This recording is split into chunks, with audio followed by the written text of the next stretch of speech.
الحمد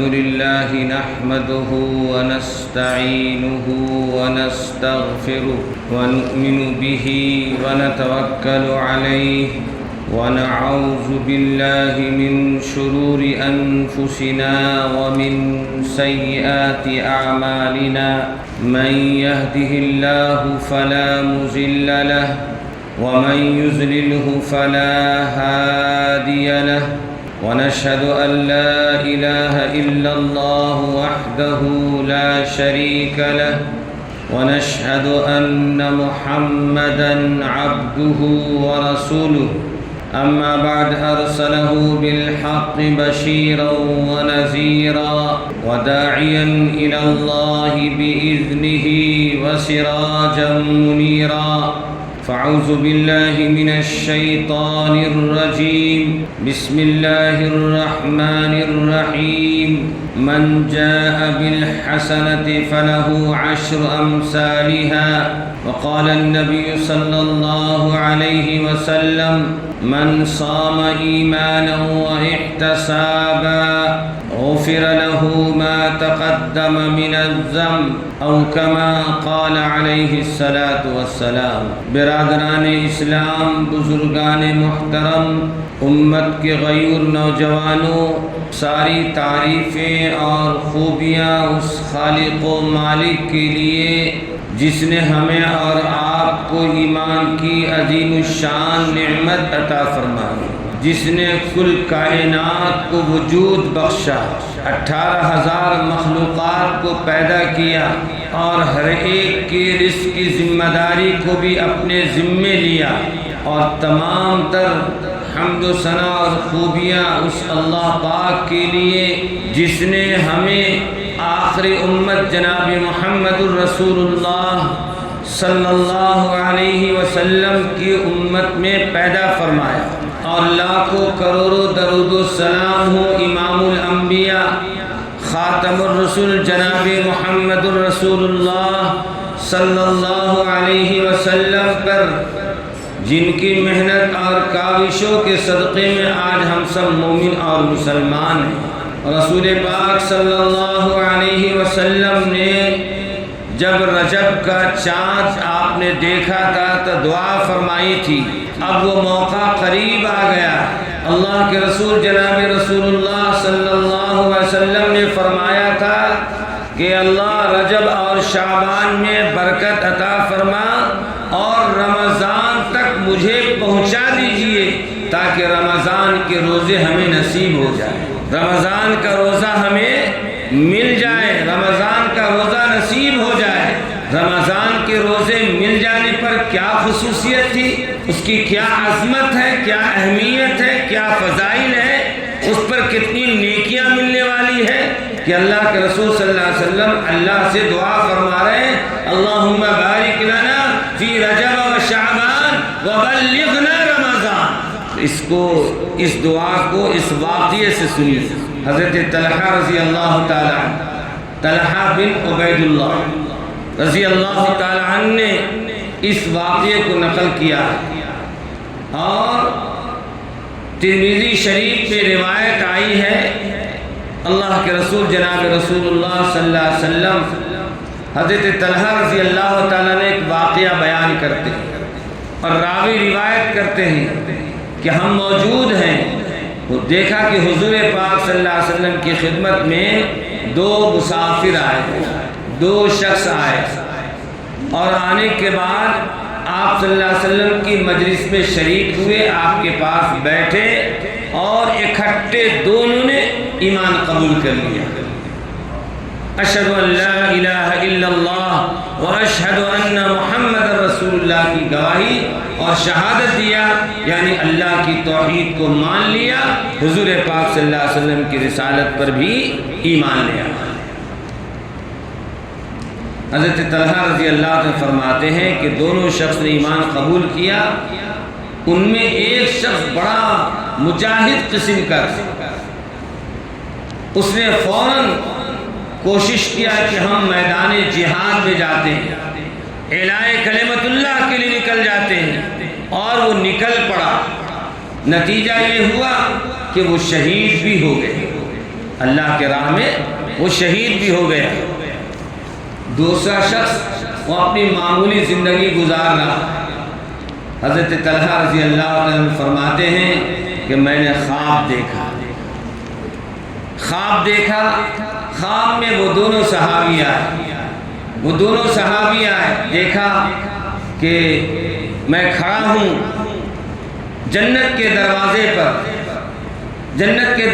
پر دیکھا کہ اندر سے کوئی شخص آیا اور آنے کے بعد ایک شخص کو جنت میں لے کر چلا گیا،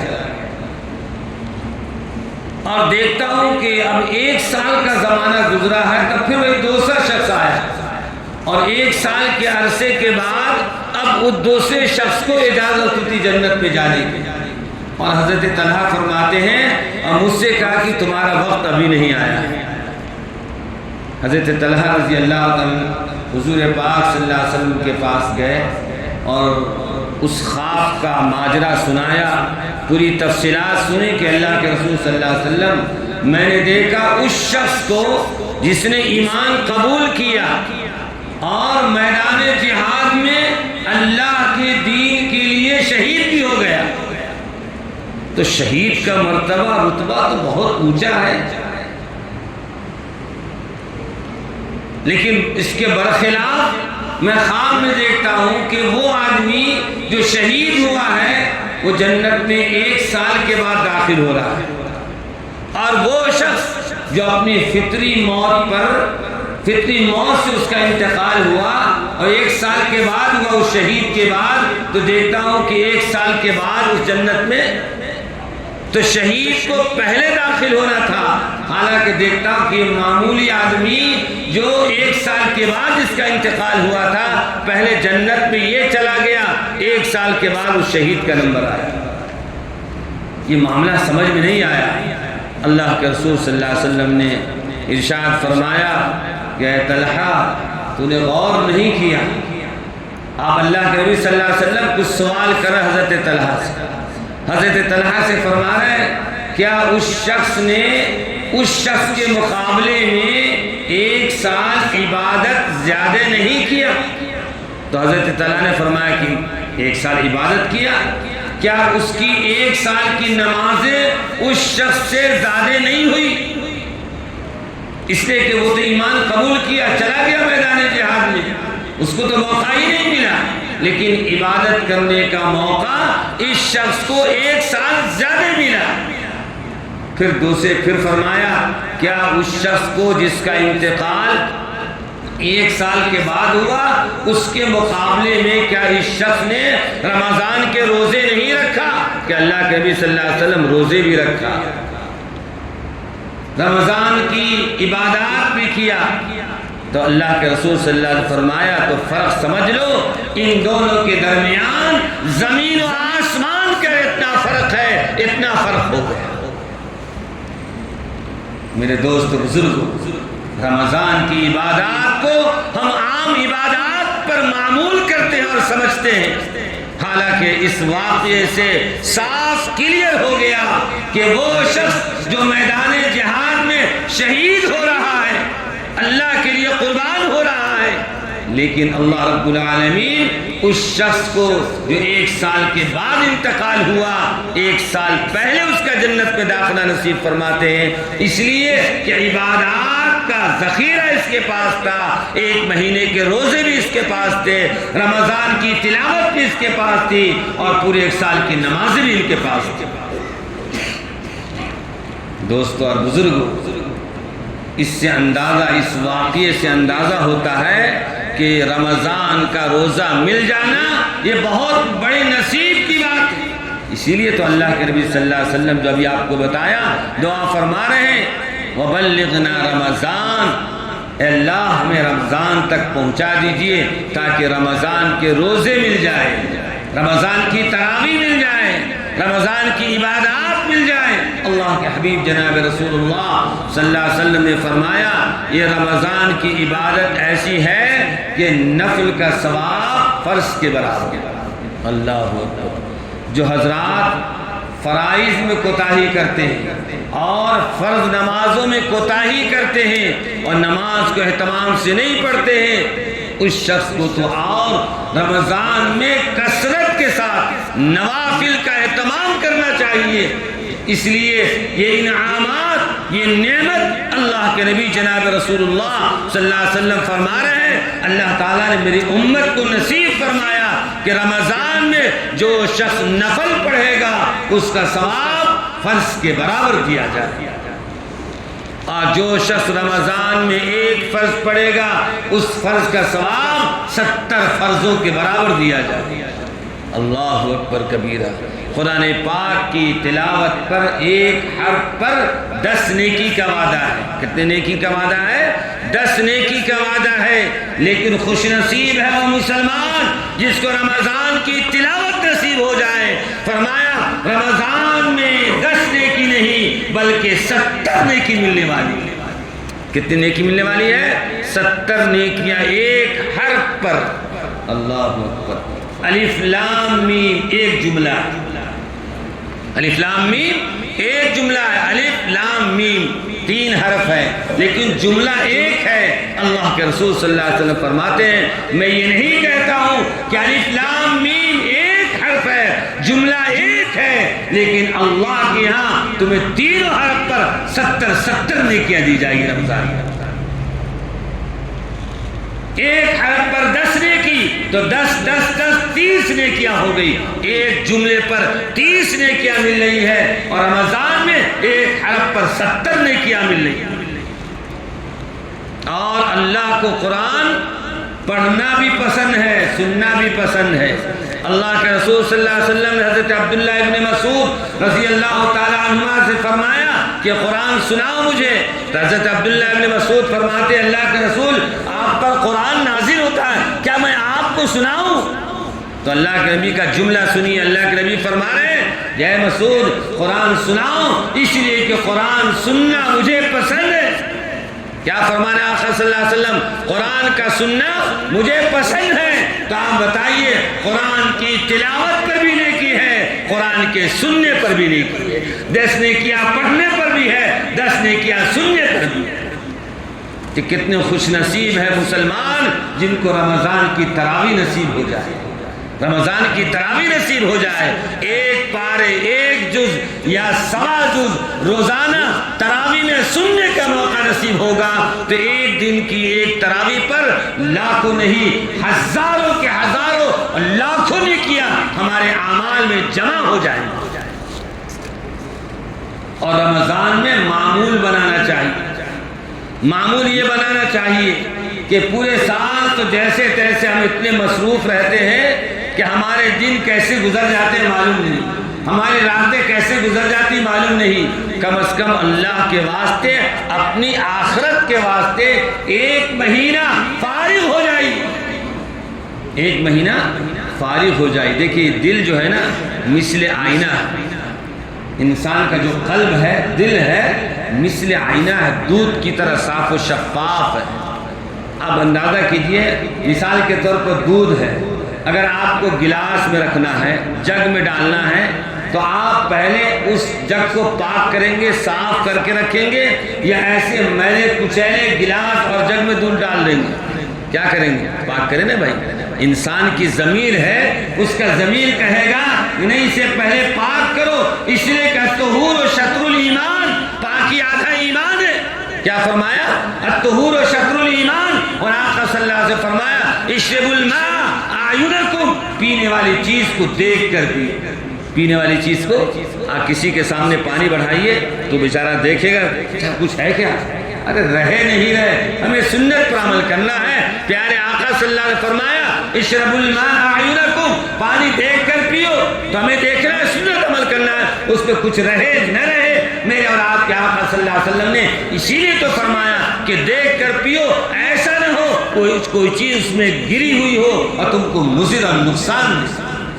آقا صلی اللہ علیہ وسلم کی ایک سنت پر امت کو قربان ہونا چاہیے۔ آپ صلی اللہ علیہ وسلم نے کیسی ایسی باریکیاں فرمائی ہیں. فرمایا جب جوتا پہنتے ہو تو جوتے کو جھاڑ دو پہلے، اس کے بعد پہنو. ہو سکتا ہے کہ جوتے کے اندر کوئی کیڑا مکوڑا آ کر بیٹھ گیا ہو، تمہیں نقصان پہنچا دے. میرے اور آپ کے آقا صلی اللہ علیہ وسلم کی سنتوں پر عمل کرنے والے کبھی نقصان میں نہیں جائیں گے، کبھی خسارے میں نہیں جائیں گے، نفع سے خالی نہیں.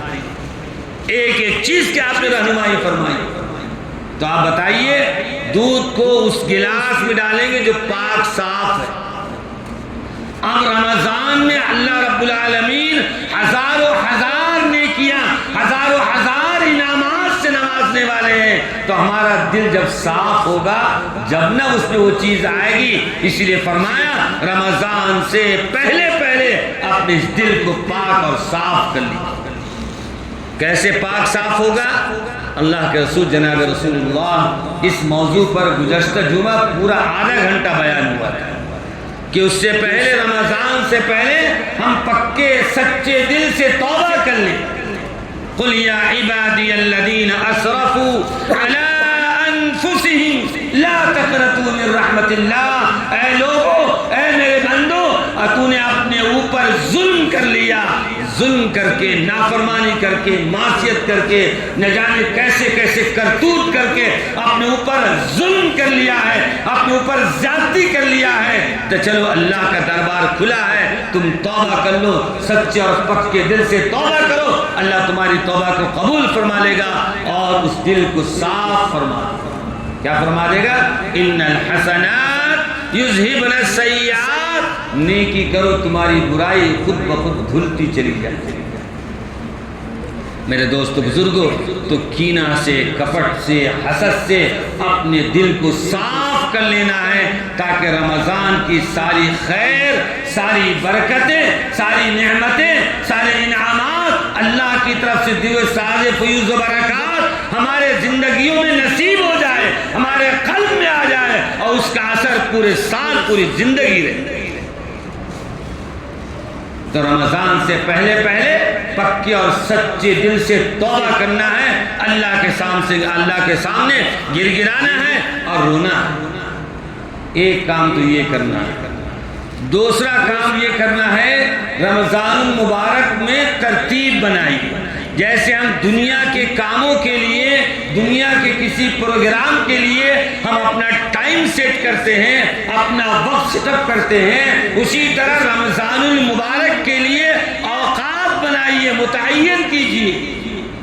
فلاں وقت میں فلاں کام کرنا، اور مہینوں کی طرح اپنے کاموں میں ذرا آگے پیچھے کیجیے. درمیان میں اگر کوئی تقاضا آ جاتا ہے، کوئی ضروری تقاضا آ گیا، تو آپ اپنے شیڈول میں، اپنے کاموں میں ترتیب بدلتے ہیں کہ نہیں؟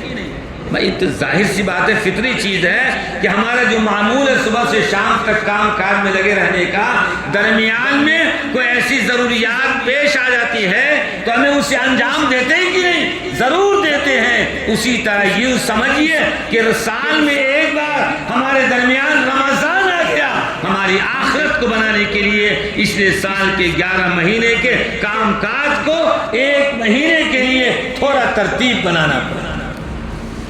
اور ترتیب یہ بنانا پڑے گا کہ رمضان میں افطار کے وقت دعا قبول ہوتی ہے.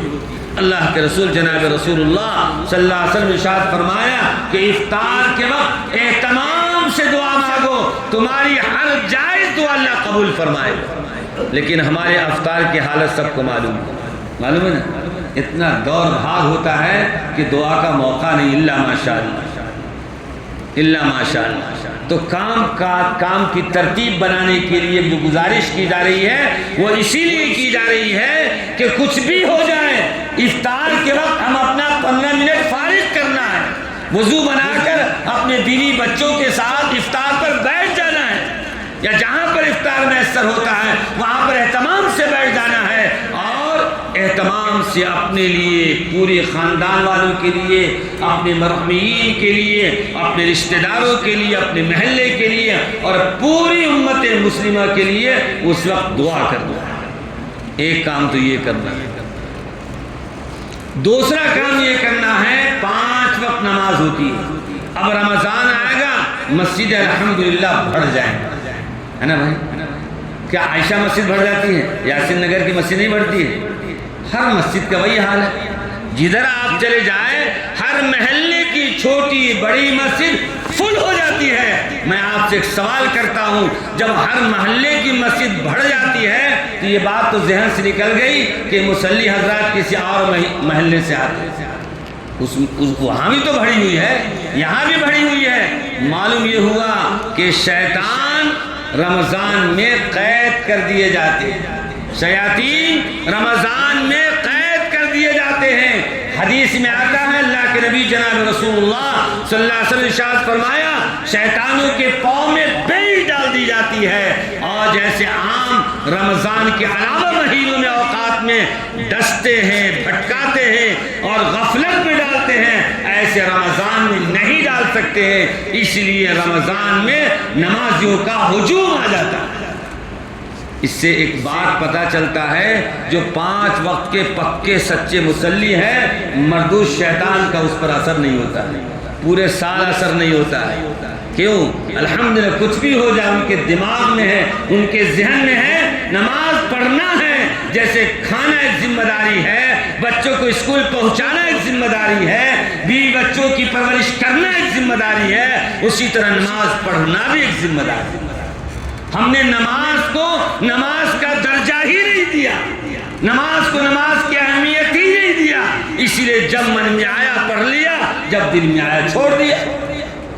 اور چیزوں میں جس طرح ہم لازم اور ضروری سمجھتے ہیں، یہ کرنا ہے، قربان جائیے میرے اور آپ کے آقا جناب محمد رسول اللہ صلی اللہ علیہ وسلم کے اعمال کو دیکھیے کہ آپ صلی اللہ علیہ وسلم گناہوں سے معصوم ہے، نہ گناہ صغیرہ نہ گناہ کبیرہ، لیکن جب آپ پر بخار کا اثر ہوتا ہے، بے ہوش ہو رہے ہیں، وضو فرما کے چلتے ہیں مسجد نبوی کے لیے، بے ہوش ہو کر گر جاتے ہیں، پھر وضو کرایا جاتا ہے، پھر چلتے ہیں، تیسری بار میں 2 صحابی کے سہارے سے پاؤں زمین پر ٹچ کر رہا ہے، اور اس حالت پہ بھی مسجد نبوی جا رہے ہیں۔ امت مسلمہ، یہ سبق ہے ہمارے لیے، پورے مسلمانوں کے لیے یہ ایک نصیحت ہے۔ میرے اور آپ کے آقا صلی اللہ علیہ وسلم بیماری کی حالت میں، پریشانی کی حالت میں بھی 2 صحابی کے سہارے سے مسجد نبوی تشریف لے جا رہے ہیں نماز ادا کرنے کے لیے، لیکن آج ہم چٹکیوں میں نماز چھوڑ دیتے ہیں۔ میرے دوست بزرگوں، اس لیے کہ نماز کی وقعت نہیں ہے، نماز کی اہمیت ہمارے دلوں میں نہیں۔ بہرحال تو رمضان المبارک میں فرائض کے ساتھ نوافل کا اہتمام کیا، اس لیے کہ رمضان کی نفلیں فرض کے برابر ہے، اور رمضان کی فرض 70 فرضوں کے برابر، تو نماز تو پڑھنا ہی ہے، نوافل کا بھی اہتمام کرنا۔ تیسری چیز، رمضان المبارک کو قرآن سے بڑا گہرا رشتہ ہے۔ کیا ہے؟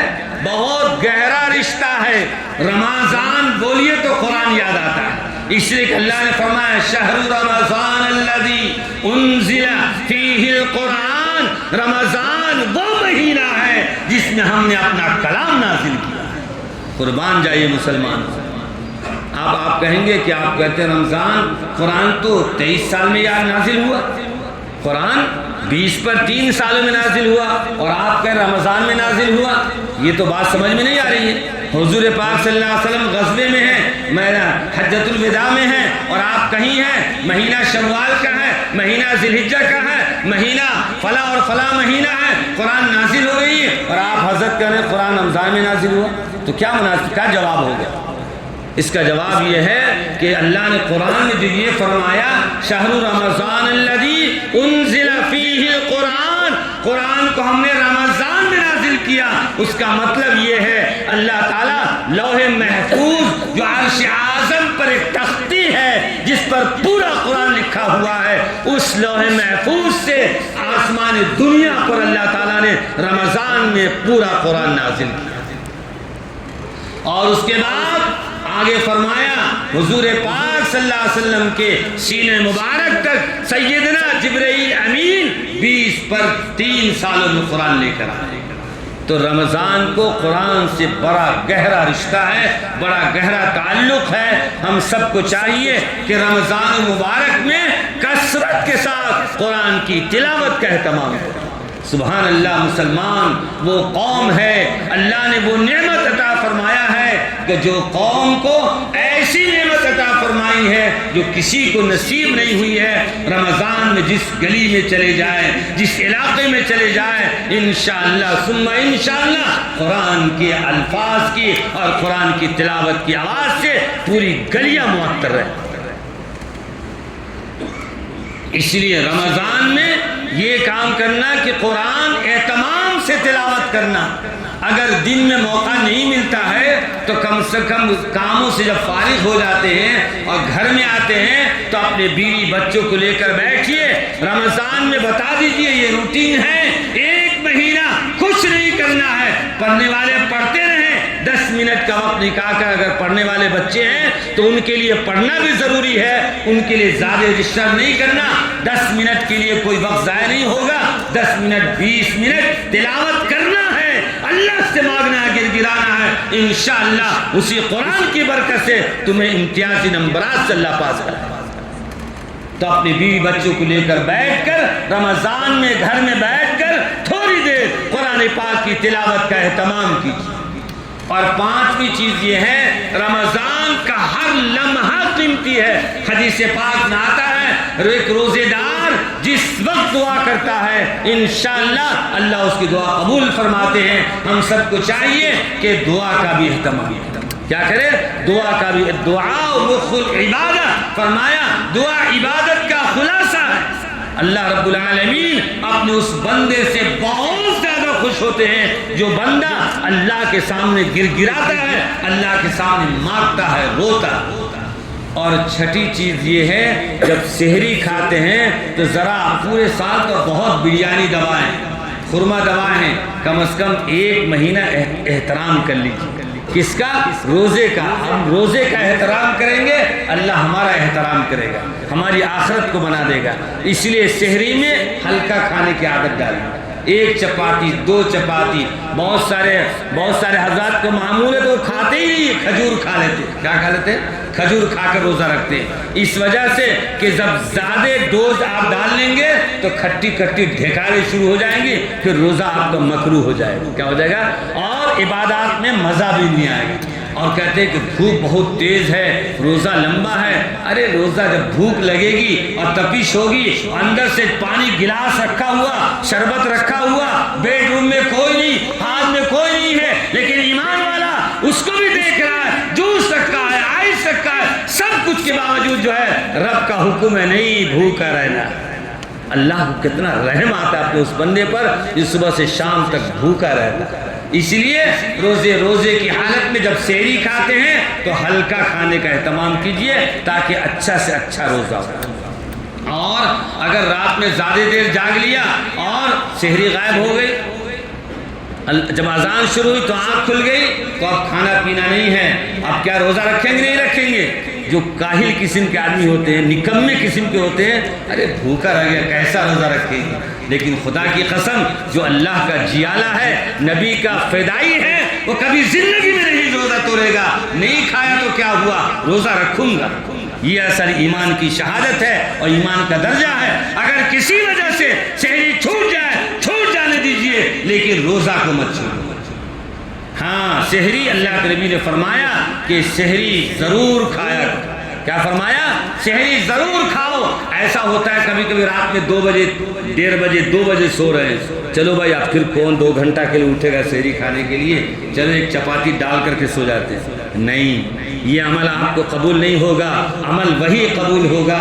اللہ کے نبی نے فرمایا سحری سنت سمجھ کر کھایا کرو۔ سحری کے وقت جاگنا، 1 کھجور کھا لیجئے، 1 گھونٹ پانی پی لیجئے، نبی کی سنت پر عمل ہو جائے۔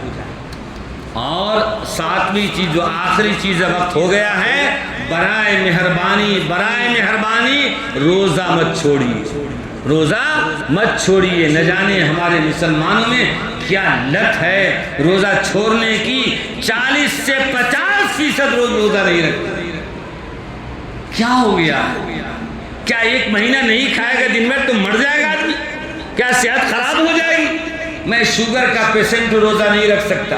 ہاں بہت زیادہ ہے، ڈاکٹر نے کہہ دیا آپ کا شوگر بہت زیادہ بڑھا ہوا ہے۔ اور یاد رکھیے وَإِن كُنتُم مَرْضَىٰ أَوْ سفر فعدۃ من ایام اخر، قرآن نے اجازت دیا ہے اگر تم بیمار ہو، اگر سفر پہ ہو، تو علماء نے لکھا کہ کیسی بیماری کی روزہ چھوڑ دے گا، تو علماء نے اس کی تفسیر میں لکھتے ہیں قرآن کی کہ ایسی بیماری جس سے بیماری کے بڑھ جانے کا خطرہ ہو، ایسی بیماری جو ہلاکت کا ذریعہ بن جائے، تو فوراً روزہ چھوڑ دی، رمضان کے بعد رکھ لیجئے۔ لیکن چھوٹی موٹی بیماری کی وجہ سے جو کوئی معمولی نہیں، اتار چڑھاؤ زندگی میں ہوتا رہتا ہے، روزہ رکھیں گے، اللہ سے مانگیں گے، اللہ اسی روزی کی برکت سے بیماری ختم کر دے۔ تو برائے مہربانی روزہ مت چھوڑیے۔ ایک حدیث سن کر بات ختم ہے۔ آقا صلی اللہ علیہ وسلم نے فرمایا کہ دیکھو جو شخص رمضان کا روزہ بغیر عذر شرعیہ کے، شریعت نے اجازت نہیں دیا توڑنے کی، اور رمضان کا روزہ چھوڑ دیا، اس سے میرا اعلان سنا دو کہ میری عیدگاہ میں نہ آئے۔ کیا فرمایا؟ میری عیدگاہ میں وہ نہ آئے جو رمضان کا روزہ قصداً جان بوجھ کر نہیں رکھا ہے۔ میرے دوست بزرگوں، اس سے بڑی محرومی کی کیا بات ہوگی جو رمضان کا روزہ آدمی چھوڑ دے۔ میرے دوست بزرگوں، رمضان کا روزہ ضرور رکھیے، ضرور رکھیے۔ اللہ تعالیٰ اتنی بڑی یہ نعمت ہے، اتنی بڑی نعمت ہے۔ اللہ کے حبیب جناب رسول اللہ صلی اللہ علیہ وسلم فرمایا ایک روزے دار کے لیے دریا کی مچھلیاں دعا کرتی ہے اور افطار تک کرتی رہتی ہے، سمندر اور بیابان کے جانور جو ہے اس روزے دار کی مغفرت کے لیے دعا کرتی ہے۔ میرے دوست بزرگوں، ہم تو گناہوں کے پتلے ہیں، دن رات گناہ کر رہے ہیں، رات گناہ ہے، صبح گناہ ہے، ہاتھ میں موبائل ہے تو گناہ ہے، مجلس میں تو غیبت کے ذریعے گناہ کر رہے ہیں۔ یہ گناہ کیسے کھلے گا؟ روزہ رکھیں گے انشاءاللہ، اس روزے کی برکات سے اللہ ہمارے گناہوں کو معاف فرما دے گا۔ اللہ سے دعا ہے اللہ تعالیٰ اہتمام کے ساتھ رمضان مبارک کا روزہ رکھنے کی ہم سب کو توفیق نصیب فرمائے۔ آج 29 شعبان المعظم ہے، 29 شعبان یعنی عربی کا جو مہینہ ہوتا ہے 29 اور 30، انگریزی سے ہم کو بحث نہیں ہے۔ 29 اور 30، اگر 29 کو چاند ہو گیا تو 30 کا روزہ ہے، اگر چاند نہیں ہوا تو پھر 30 کے بعد، اس کے بعد 1 تاریخ کو روزہ رکھنا لازمی ہے۔ اس لیے ہم لوگ شریعت کے مکلف ہے۔ چاند کی خبر آ جائے گی، آج سے تراویح شروع ہو جائے گی۔ چاند کے ہونے کی خبر نہیں آئی تو انشاءاللہ اتوار کا روزہ ہوگا۔ بس اللہ سے دعا اللہ ہمیں اور آپ کو عمل کی توفیق عنایت فرمائے۔ وآخر دعوانا الحمدللہ رب العالمین۔